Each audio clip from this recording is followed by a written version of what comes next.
Good evening, visitors. Welcome to the Australian War Memorial's last post ceremony. My name is Gerard Pratt, and joining us today from the Royal Australian Navy is leading seaman Angelina Dymovska. We welcome the veterans who have served, those who are still serving, and the families who love and support them. We acknowledge the members of RSL and Services Clubs Association, RSL Victoria, and RSL Queensland, who are watching the broadcast of this ceremony from across Australia.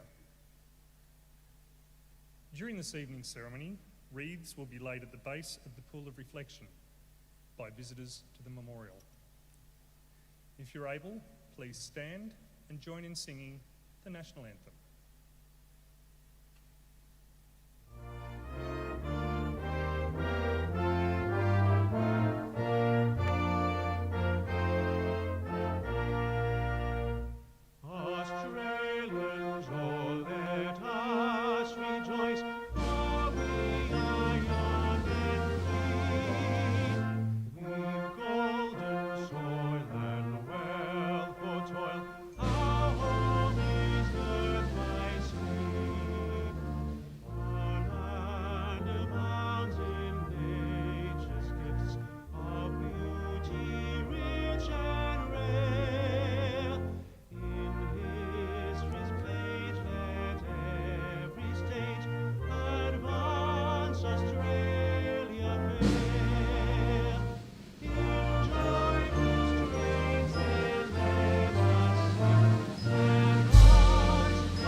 The Australian War Memorial was the vision of Charles Bean, Australia's First World War official historian.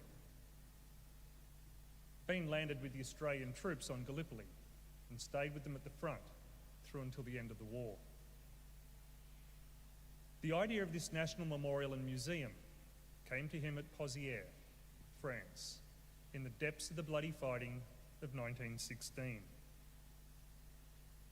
Bean's idea was that this would become a place where families and friends could mourn loved ones buried in faraway places. It would also be a place that could help all Australians understand what these men and women had endured and what they had done for us. Bean's vision, to which we remain true, is best expressed as inscribed in the entrance to the memorial's galleries. Here is their spirit, in the heart of the land they loved, and here we guard the record which they themselves made. Tonight, we will read the story behind just one of those on the Roll of Honour, which lists the names of more than 102,000 men and women who have given their lives for us in war and on operations for more than a century. But first, we present a lament, Flowers of the Forest. Wreaths or floral tributes will now be laid at the base of the Pool of Reflection.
Today we remember and pay tribute to Private James Price. James Price was born on the 23rd of August, 1893, the son of William and Anne Price. James was one of the youngest children in a very large family and probably spent his earliest years in Pitchelba, near Wangaratta in Victoria. The family later moved to Lima South, near Benalla, where William became a pioneer in strawberry and raspberry growing. There, James continued his education before becoming a farmer. The Price family experienced their share of grief as James was growing up. In 1903, James's brother William died of pneumonia at age of 22. In 1912, his sister Alice suffered a sudden and unexpected fit of madness, which brought on her suicide at the age of 24. 2 years later, his brother Walter enlisted in the Australian Imperial Force.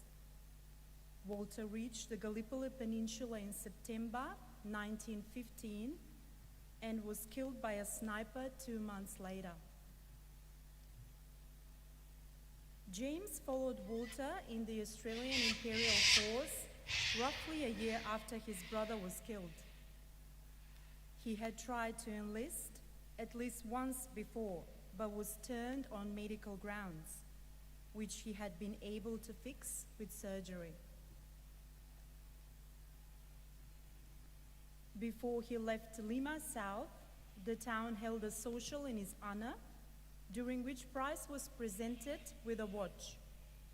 Luke Evans, the man presenting the watch, said that when the soldier looked at it, it would remind him of his friends at Lima. He felt sure Private Price would be a soldier to be proud of. Private James Price left Australia for active service overseas in February 1917 with reinforcements to the 39th Battalion. He was first sent to England, where he continued training on Salisbury Plain and did not reach his battalion on the battlefields of the Western Front until early October 1917. Price joined his battalion days after it had participated in an attack near the Belgian village of Brodzane. Within days, the battalion was drawn into a disastrous attack at Passchendaele. Price, however, survived the experience and would remain with the battalion in Belgium for the next several months, rotating in and out of the front line.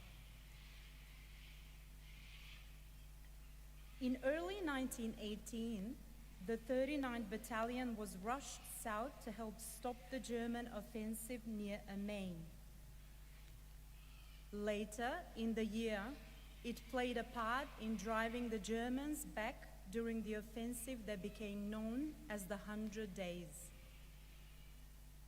Throughout all of this, Price remained with his battalion without wounds, punishment, or particular praise. He took no leave and won no medals, but he returned to the front line again and again for long defensive stints and short, often disastrous attacks. In September 1918, the 39th Battalion were in the front line in France, not far from the village of Tincourt. In the early hours of the 9th of September, the battalion advanced the front line around Herveux Wood, consolidating their new position under occasional heavy shelling. They were relieved the following day. That same day, Private James Price was killed in action. No record remains of the manner of his death. He was buried in a small battlefield cemetery near where he fell, but after the war, his grave was moved in the Cerisy French National Cemetery on the Somme, where his remains lie today. He was 25 years old. His name is listed on the Roll of Honour on my right amongst almost 62,000 Australians who died while serving in the First World War. His photograph is displayed today beside the pool of reflection. This is but one of the many stories of service and sacrifice told here at the Australian War Memorial. We now remember Private James Price, who gave his life for us, for our freedoms, and in a hope of a better world.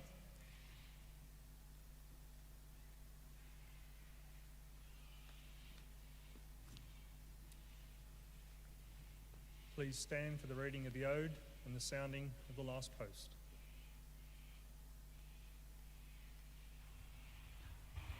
They shall grow not old, as we that are left grow old. Age shall not weary them, nor the years condemn. At the going down of the sun, and in the morning, we will remember them. We will remember them.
Lest we forget. Lest we forget.